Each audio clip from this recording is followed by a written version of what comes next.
Halo guys, kembali di channel Yenda.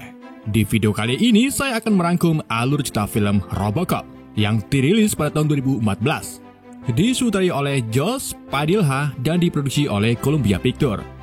Film ini dimintai oleh Joel Kinnaman, Gary Oldman, Michael Keaton, Samuel L. Jackson, dan masih banyak aktor keren lainnya. Jadi film ini menceritakan tentang seorang agen polisi yang mendapatkan kesempatan kedua setelah terkena serangan dari seorang penjahat. Dan kini agen tersebut diremake menjadi sesosok robot yang siap memberantas kejahatan sekaligus memburu penjahat yang mencoba membunuhnya. Gimana kisah selanjutnya? Daripada penasaran, mari kita simak alur ceritanya. Gak bisa bahasa Inggris. Film dimulai dengan acara TV yang dibawakan oleh Pat Novak sedang membahas tentang setiap negara kecuali Amerika Serikat yang memiliki keamanan tinggi berkat droid buatan perusahaan konglomerat multinasional, yaitu Omnicorp. Scene lalu bergeser ke tempat TKP yang dibawakan oleh reporter Kelly Parskin di Teheran, Iran. Salah satu karyawan Omnicorp bernama Rick Modok membantu membawanya meliputi beberapa droid besar yang sedang melakukan operasi di tengah kota Teheran. Tapi bersama dengan itu, kekacauan mulai muncul ketika sekelompok pembom bunuh diri menyerang para droid. Dengan begitu, aksi mereka dilihat jutaan orang melalui acara TV yang dibawakan oleh Kelly. Namun salah satu anak dari pelaku tak terima dan ingin membela sang ayah. Jadi ia membawa pisau dan memberontak. Hal itu tentu saja membuat para droid mendeteksi bahaya dari pisau tersebut dan membunuhnya secara cuma-cuma. Scene kembali ke menampilkan Pat Novak yang berpikir kalau droid ini bisa menangani situasi kejahatan apapun. Ia menunjuk CEO Omnicom yaitu Raymond Seller kalau idenya sangat tepat untuk mendorong Amerika menggunakan para droid sebagai keamanan mereka. Namun di samping itu ada juga yang menyangkangnya yaitu Senator Hubert Dreyfus yang membuat undang-undang menolak adanya droid di Amerika. Sementara itu, di Departemen Kepolisian Detroit, seorang detektif bernama Alec Murphy berjalan menemui kepala Karen Dean di kantornya. Di sana ada dua polisi lainnya yaitu John Lake dan Andre Daniels yang menegur Alec karena menangani kasus bos kejahatan yaitu Anthony Fallon tanpa memberitahunya terlebih dahulu. Karena tindakannya itu, 6 orang polisi meninggal serta sahabat Alec yaitu Jack Lewis dirawat di rumah sakit. John dan Andre sebenarnya tidak suka kalau Alec ikut campur ke dalam kasus Fallon. Namun Alec gregetan karena penyelidikan kasus Fallon sudah berjalan 2 tahun. Tapi sampai sekarang kasus ini belum juga terselesaikan. Setelah John dan Andre pergi, Alec menceritakan bagaimana ia dan Jack menggerebek Fallon. Jadi ia dan Jack sebelumnya bertemu dengan penjahat kecil-kecilan bernama Jerry. Nah, Jerry ini punya senjata yang terlalu bagus untuk penjahat sekelasnya. Dan tentu saja itu ilegal. Keduanya kemudian berhasil memaksa Jerry untuk mengaku tentang informasi senjata tersebut, yang ternyata ia dapat dari bos penjahat kelas kakap yang tak lain lagi adalah Anthony Fallon. Yang lebih mengejutkannya lagi, saat Alec memeriksa nomor seri senjata tersebut, ternyata senjata itu seharusnya ada di ruang barang bukti, yang sudah pasti ada salah satu oknum polisi yang membantu kejahatan Fallon. Dari situlah Alec dan Jack menyamar sebagai pembeli senjata dan ketemuan dengan Fallon di warteg.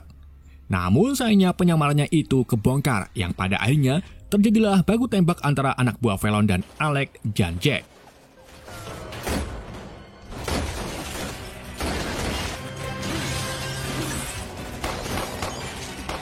Dalam baku tembak tersebut, Jack terkena tembakan yang membuatnya harus dirawat di rumah sakit. Meskipun begitu, kepala Karen tetap tidak membenarkan tindakan Alec.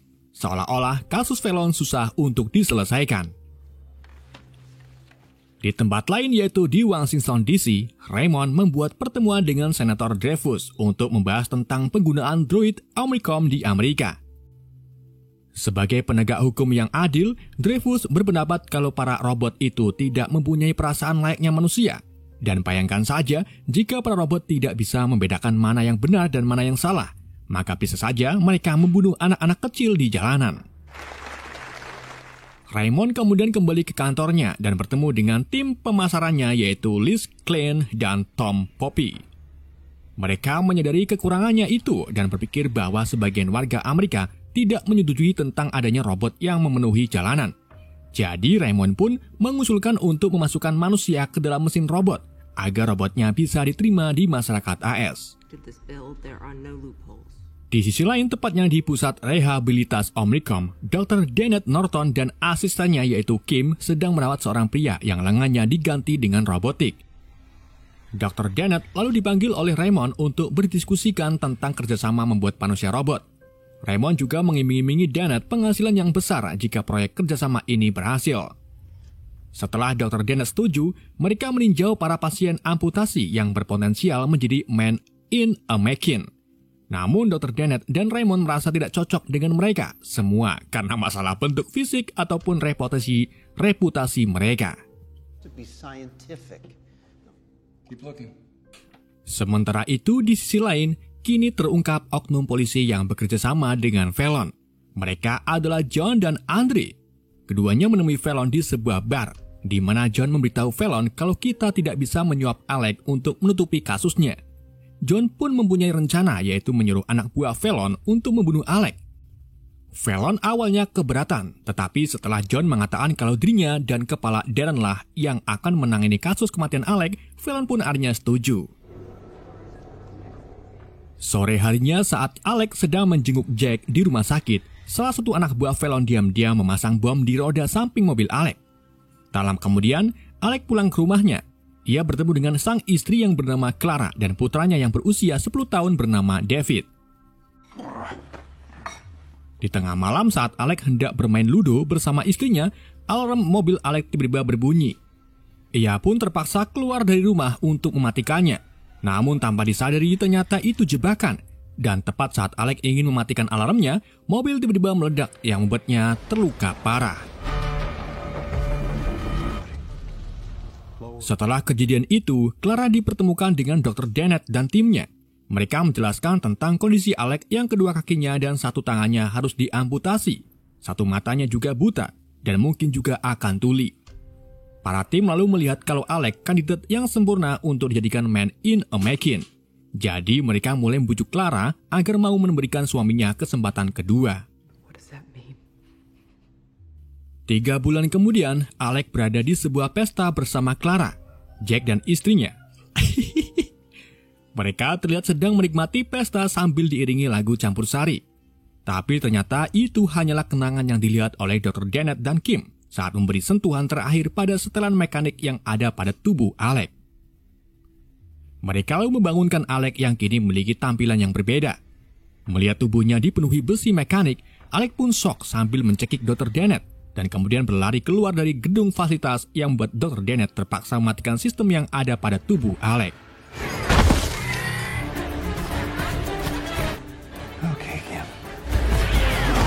Setelah Alec dibawa kembali ke lab, Dr. Dennett menjelaskan tentang keadaan Alec sekarang yang kini hanya sisa kepala, jantung, paru-paru, dan otaknya saja. Tentu saja Alec agak ngeri-ngeri sedap melihat jerohannya sendiri dan meminta agar Dr. Dennett membunuhnya saja. Namun si dokter mengingatkan kalau Clara sudah mendatangani surat persetujuan. Jadi kalau Alec mati, maka usaha mereka akan sia-sia. Alec kemudian menghubungi Clara lewat video call. Keduanya sama-sama senang mendengar kabar mereka yang baik-baik saja, meski Alec masih insecure dengan tampilannya yang sekarang. We're gonna make it like it was. And the connection. Di hari berikutnya, Alec melakukan pelatihan bersama Maddox untuk mengenal tentang fitur kostumnya yang bisa merespon ancaman dengan mengeluarkan senjata jika diperlukan. Alec dibawa ke ruang simulator di mana ia ditempatkan di sebelah droid M208. Di sana mereka melihat bagaimana droid M208 lebih cepat dalam merespon ancaman, sedangkan Alec masih ragu-ragu serta sadar akan membahayakan warga sipil. Karena hal itulah, Maddox memojokkan Alec dan Dr. Dennett dan berpikir kalau droid M208 jauh lebih baik dari Alec. Setelah pelatihan simulator selesai, Alec dibawa lagi untuk melakukan pelatihan lapangan melawan 53 droid dan Maddox. Kali ini Alec dengan mudah melakukan manuver dengan tembakannya yang akhirnya bisa menembak mereka semua.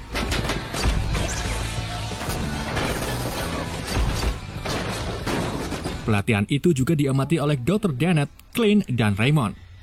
Dr. Dennett kemudian menjelaskan kalau meskipun Alex berpikir kalau dirinya yang melakukan ini, tapi sebenarnya semuanya sudah diprogram dan itu adalah tindakan yang ilegal.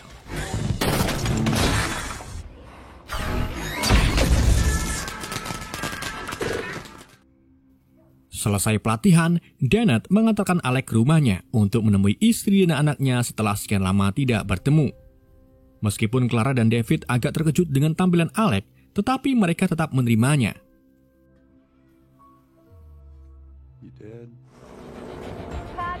Di hari berikutnya, konferensi pers publik diadakan untuk mengenalkan Alex yang baru ke publik. Saat sedang bersiap-siap, Dennett dan Kim melihat emosi Alex tidak stabil setelah kepalanya dimasukkan ratusan database kejahatan yang dimiliki oleh polisi.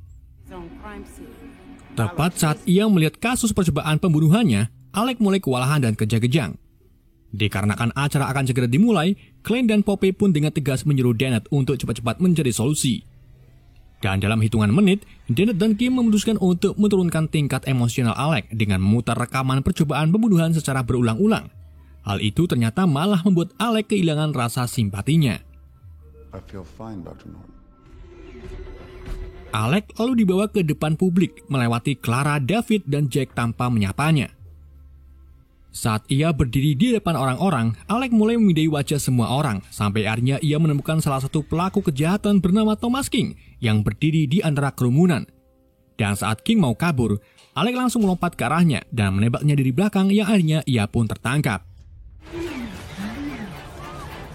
Pat Novak, si penggila viral, lalu mengangkat kejadian ini di acaranya dan mengatakan kalau ini menjadi alasan orang-orang harus mendukung program Droid dari Omnicom. Dia juga menunjukkan kehebatan Alex dibanding polisi biasa yang tidak mengenali wajah King di antara kerumunan, sedangkan Alex hanya membutuhkan waktu 1 menit untuk menangkapnya. Dari kejadian itu, opini publik tentang UU Dreyfus pun mulai berubah. Para warga Detroit mulai menerima Alex dan memberinya julukan Robocop. Di samping itu, Dennett, Raymond, serta lainnya berdiskusi tentang perubahan emosional Alex yang tidak lagi memiliki simpati. Ia dengan mudah mengabaikan orang-orang yang dikenalnya dan tak ragu lagi menyerang orang di depan warga sipil. Mengetahui tindakan Alex ini sangat berbahaya, Raymond pun mengantisipasinya dengan melarang Alex diwawancari serta menjauhkan dari Clara dan David untuk sementara waktu. Keesokan harinya, Alex datang ke kantor polisi. Ia mengatakan ke Karen dan petugas lainnya kalau ia akan mengambil kasus penjahat bernama John Biggs. Alex kemudian memulai patrolinya ke kota menggunakan motornya. Dan dalam aksinya itu, ia berhasil menangkap beberapa pecandu yang sedang COD. Salah satunya lalu memberitahu tentang tempat lab obat terbesar milik Biggs berada. Dan tanpa pikir panjang, Alex pun segera pergi ke tempat tersebut. Setibanya di sana, para preman Biggs mulai menyerangnya sampai terjadi baku tembak. Di samping itu, Biggs yang mau melemparkan granat berhasil dihentikan oleh Alex dengan menembaknya terlebih dahulu, yang pada akhirnya Biggs pun meledak bersama bomnya sendiri. Hari-hari kini berlalu.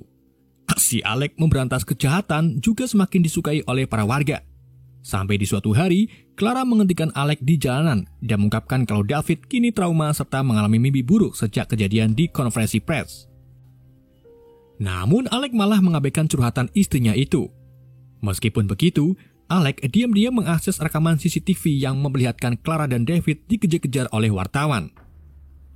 Menyadari kalau dirinya kini jauh dari keluarganya, Alex pun kemudian kembali ke rumahnya untuk memeriksa TKP di mana mobilnya meledak.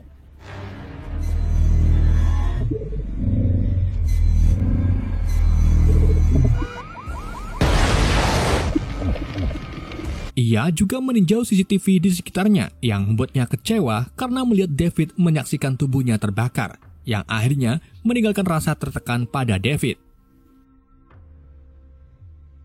Karena hal itu, Alex benar-benar ingin membunuh Fallon. Jadi ia pergi menemui Jerry untuk meminta nomor salah satu anak buah Fallon.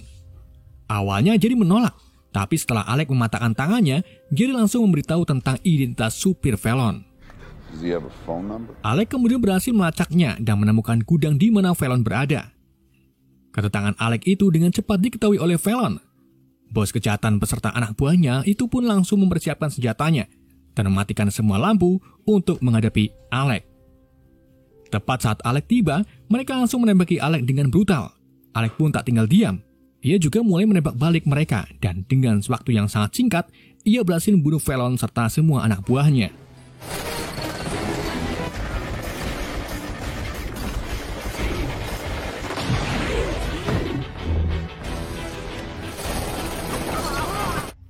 Setelah itu, Alec memungut salah satu senjata mereka untuk memindai sidik jarinya dan menemui kalau itu sidik jari John dan Andre. Alec pun kembali ke kantor polisi dengan marah sambil diikuti oleh Jack. Ia lalu menginterogasi mereka berdua sambil menunjukkan rekaman pertemuan antara John, Andre, dan Fallon yang membuktikan rencana pembunuhan Alec. Andre kemudian mencoba untuk menembak Alec, namun akhirnya tertembak duluan oleh Alec. Sementara John mengakui perbuatannya. Namun di balik itu ada salah satu lagi dalang di balik semuanya, yaitu kepala kepolisian Karen Dean. Alec pun kemudian tanpa ragu menembak John. Ia lalu pergi berjalan menuju ke ruangan Karen. Namun sebelum Karen mengakui kesalahannya, Alec tiba-tiba dinonaktifkan oleh Maddox. Setelah itu, Maddox menginfokan ke Raymond yang justru berpikir kalau itu akan menjadi Setelah itu, Maddox menginfokannya ke Raymond yang justru berpikir kalau itu akan menjadi kesuksesan dari mereka. Kita kembali ke Pat Novak yang memberikan pendapatnya tentang Alec yang mengungkapkan adanya polisi-polisi korup yang bekerja sama dengan para penjahat di luar sana.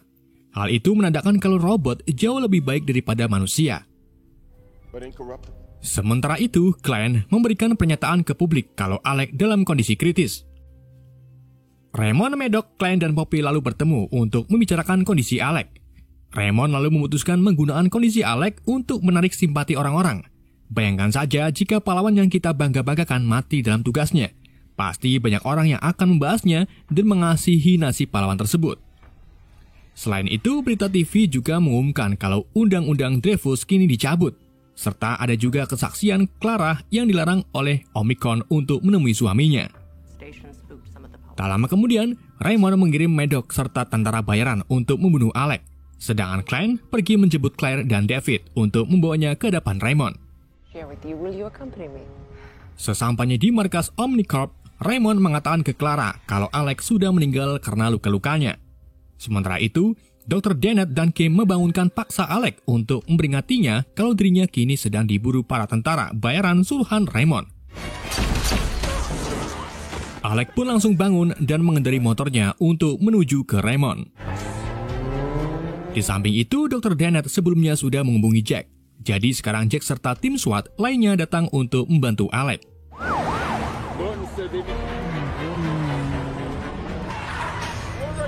Sesampainya di markas Omnicorp, Alec berhasil menakut-nakuti para penjaga di luar gedung dan menerobos masuk melawan droid AD-209.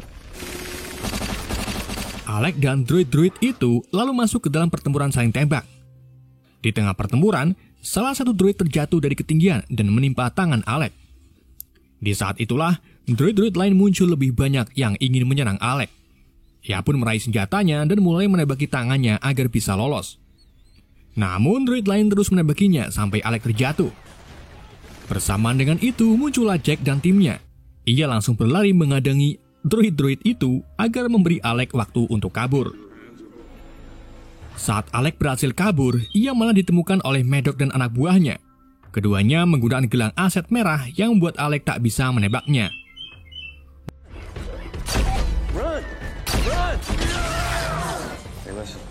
Jack akhirnya muncul lagi dan langsung menembak Maddox. Namun sayangnya ia juga tertembak oleh anak buah Maddox sebelum akhirnya ia menembak balik. Alec memindai luka Jack dan untungnya lukanya tak terlalu parah. Jadi ia membiarkannya dan lanjut menyusul Raymond.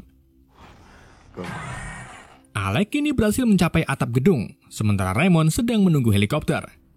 Glenn, Poppy, Clara, dan David juga terlihat ada di sana. Ia lalu minta istri dan anaknya untuk mundur terlebih dahulu, sementara dirinya berurusan dengan Raymond. Alec kemudian berusaha untuk menangkap Raymond karena mencoba membunuhnya. Namun sayangnya Raymond juga memakai gelang aset merah yang membuat Alec tak bisa menembaknya. Raymond pun mengambil kesempatan itu untuk mengancam membunuh Alec dan keluarganya. Namun Alec tidak menyerah. Ia melawan programnya dan berhasil menembak Raymond. Sebelum akhirnya ia juga terkena tembakan. Clara dan David pun khawatir dengan keadaan Alec. Namun Alec menenangkannya karena seperti yang kita tahu kalau tubuh Alec dilapisi baja dan ia susah untuk meninggoy.